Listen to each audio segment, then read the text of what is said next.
राधे राधे दोस्तों, जय सिया राम। आप सभी लोगों को नवरात्रों की हार्दिक शुभकामनाएं। माता रानी आपकी सभी मनोकामनाएं पूर्ण करें और अपनी कृपा दृष्टि, अपना आशीर्वाद आप सभी पर बनाए रखें। और आज की इस वीडियो में हम लोग देखेंगे कि नवरात्रों में या कभी भी जब हम अखंड ज्योत जलाते हैं तो हमें किन बातों का ध्यान रखना चाहिए, अखंड ज्योत जलाने के क्या नियम होते हैं, अखंड ज्योत में जब ऊपर फूल बन जाता है या कार्बन इकट्ठा हो जाता है तो उसे कैसे हटाना चाहिए, और अगर हमारी अखंड ज्योत बुझ जाती है तो उसका क्या अर्थ होता है, और अगर अखंड ज्योत बुझ जाए तब हमें क्या करना चाहिए। आपके सभी क्वेश्चन के आंसर आज मैं इस वीडियो में क्लियर करने वाली हूँ, तो वीडियो को बिना स्किप करे एंड तक जरूर देखिएगा। तो देखिए, जब भी आप अखंड ज्योत जलाते हैं तब आपको अखंड ज्योत को सबसे पहले तो ना नीचे नहीं रखना होता। आप इस तरह से एक प्लेट ले सकते हैं, या फिर आप अगर नीचे रख रहे हैं तो अष्टदल कमल बना ले चावल से, या फिर थोड़े से चावल का पुंज बना के ढेरी बना के आप उस पर ज्योत रखें। डायरेक्ट आपको नीचे ज्योत नहीं रखनी होती है धरती में।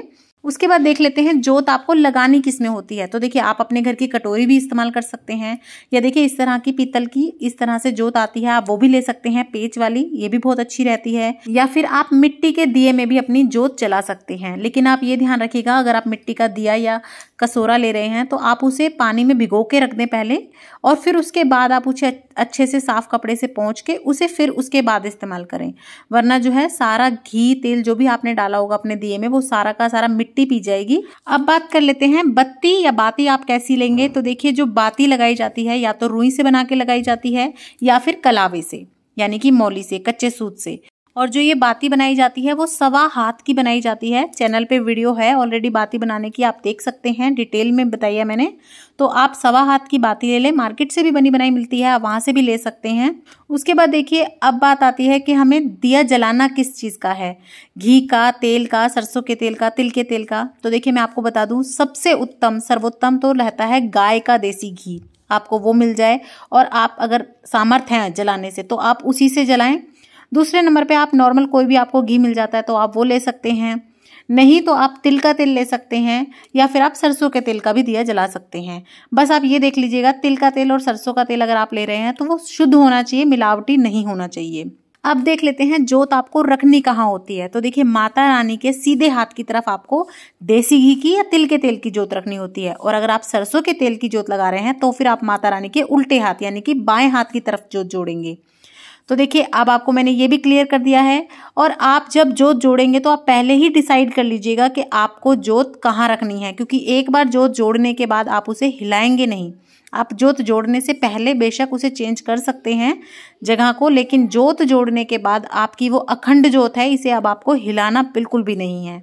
और जब आप ज्योत जोड़ेंगे तब आप भगवान गणपति का, माता रानी का और भगवान शिव का नाम लेते हुए उनसे अपनी मनोकामना मांगते हुए, प्रार्थना करते हुए अपनी ज्योत जोड़ें, और उनसे प्रार्थना करें कि वे आप में इतना सामर्थ्य दें कि आप अपनी ज्योत का जो है नियम पालन कर सकें। इसके सभी जो नियम हैं उनको जो है आप पूर्ण रूप से निभा सकें। और ज्योत जोड़ते समय आप जो है मंत्र भी बोल सकते हैं। मंत्र मैं आपको डिस्क्रिप्शन बॉक्स में प्रोवाइड करा दूंगी, आप वहां से देख लीजिएगा। उसके बाद आप ज्योत को इस तरीके से टीका कर दीजिएगा, कुछ फूल चढ़ा दीजिएगा। तो इस तरीके से आप अपनी ज्योत का पूजन कर लीजिएगा, लेकिन आपको ज्योत बिल्कुल भी हिलानी नहीं है। आप आराम आराम से इस तरीके से ज्योत का पूजन कर लें। और अब आपकी ज्योत अखंड ज्योत हो गई है। जब तक का आपने नियम रखा है तब तक आपकी ज्योत हिलनी नहीं चाहिए। अब बात कर लेते हैं कि ज्योत में अगर फूल बन जाता है या कार्बन इकट्ठा हो जाए तो उसे कैसे हटाते हैं। तो देखिए, सबसे पहली बात तो कि मैंने ये एक डेमो वीडियो बनाई थी, इसीलिए देखिए मेरे जो ज्योत है उसमें बहुत ज़्यादा घी नहीं है, लेकिन आप घी मेंटेन करके रखें। बहुत ज़्यादा कम घी होगा तो भी आपकी ज्योत का जो है खंडित होने का डर ज़्यादा हो जाता है। और अगर आपकी ज्योत में कम घी होगा ना तो आपको ज़्यादा बार बार जल्दी जल्दी उसका कार्बन हटाना पड़ता है। बल्कि अगर घी मेंटेन रखेंगे ना आप, तो आपको जल्दी से कार्बन हटाने की जरूरत नहीं पड़ेगी, उसे ठीक करने की जरूरत नहीं पड़ेगी।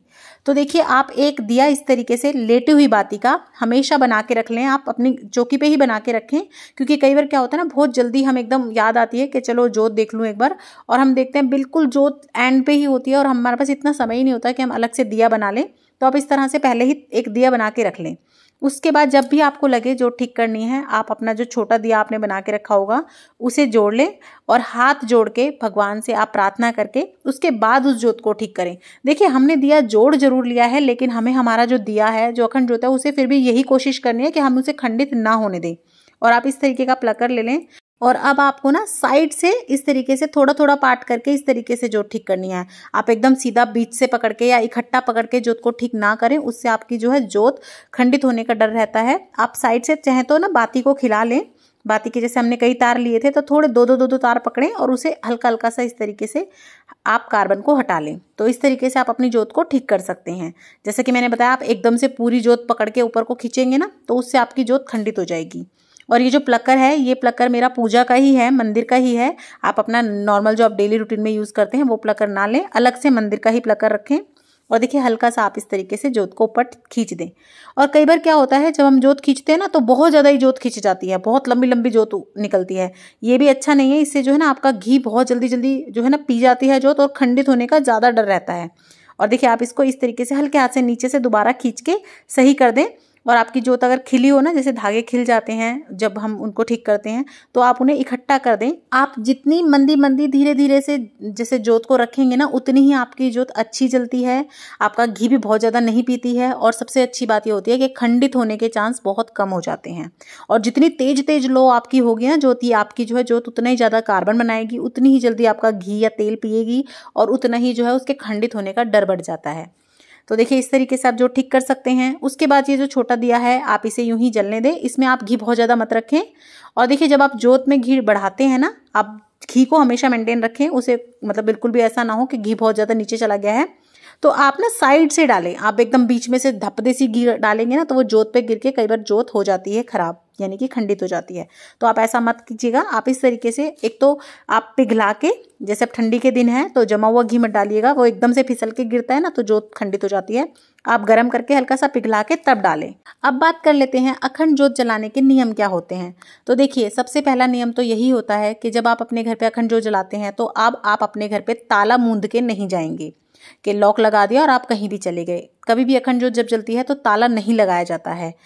उसके बाद देखिए, अखंड जोत जब जलती है तो हो सके तो आपको अपनी चौकी के पास ही सोना चाहिए, नीचे बिस्तरा लगा के। जो भी अखंड जोत को देख रहा है, जिसने भी मन्नत मांग के जलाई है, और अगर किसी भी कारण से मंदिर छोटा है या एक छोटे से कमरे में मंदिर है, हम वहाँ नहीं सो सकते, तो कोई दिक्कत नहीं है, आप बाहर कहीं सो सकते हैं, लेकिन आप नीचे बिस्तरा लगा के ही सोएं। और आप रात को उठ के अपनी जोत को जो है देख लें, अलार्म वगैरह सेट कर लें ताकि आपकी जोत खंडित ना हो। उसके बाद देखिए, जो अगला नियम है वो है लहसुन, प्याज, मांस, मदिरा का। तो जिस घर में भी अखंड जोत जलती है वहां पे ना तो मांस मच्छी आनी चाहिए, ना तो शराब का प्रयोग होना चाहिए, और लहसुन प्याज भी बिल्कुल नहीं खाने चाहिए। हो सके तो सभी को ये नियम पूर्ण करना ही चाहिए। लेकिन मैं समझ सकती हूँ कई घर ऐसे होते हैं जहाँ पे जो है ना आप व्रत वगैरह करते हैं, आपकी श्रद्धा है लेकिन बाकी लोग नहीं मानते हैं। तो उस केस में आप क्या कर सकते हैं, आप अपना नियम अपना रखें, मतलब आप अपना पूरा पालन रखें। बाकी अगर कोई नहीं मानता है तो देखिए, आप जबरदस्ती किसी से नहीं कर सकते हैं, कोई दिक्कत नहीं है। मान जाए तो बहुत अच्छी बात है, नहीं तो हम अपने नियम से तो नहीं डिगेंगे। आप इस तरह से कर सकते हैं। उसके बाद देखिए, जहां भी अखंड जोत जलती है वहां पे जूते चप्पल लेके नहीं जाया जाता है। तो देखिए, जहां भी अखंड जोत जले वहां साफ सफाई का, शुद्धताई का आप परहेज रखें। गंदगी वगैरह वहां नहीं होनी चाहिए। अब बात कर लेते हैं कि कई बार ऐसा होता है अचानक से जोत बुझ जाती है खुद ही। तो देखिए, ये बहुत अपशगुन होता है और ये ना आर्थिक तंगी का जो है हमें जो है संकेत देता है। लेकिन कई बार क्या होता है, जोत ठीक करते टाइम हमारी जोत बुझ गई या एकदम से पंखा चला दिया किसी ने गलती से तब बुझ गई, तो उस केस में आप हाथ जोड़ के क्षमा याचना कर लें भगवान से कि भगवान हमसे भूल हो गई, कोई बात नहीं, गलतियां हो जाती हैं। और फिर से आप अपनी माता रानी का नाम लेकर भगवान से क्षमा याचना कर कर फिर से अपनी जोत को जोड़ सकते हैं। देखिए, कोई बात नहीं, सभी भगवान के दिए दिन हैं, भगवान अपने बच्चों का कभी बुरा नहीं करते, वो सब ठीक ही करेंगे।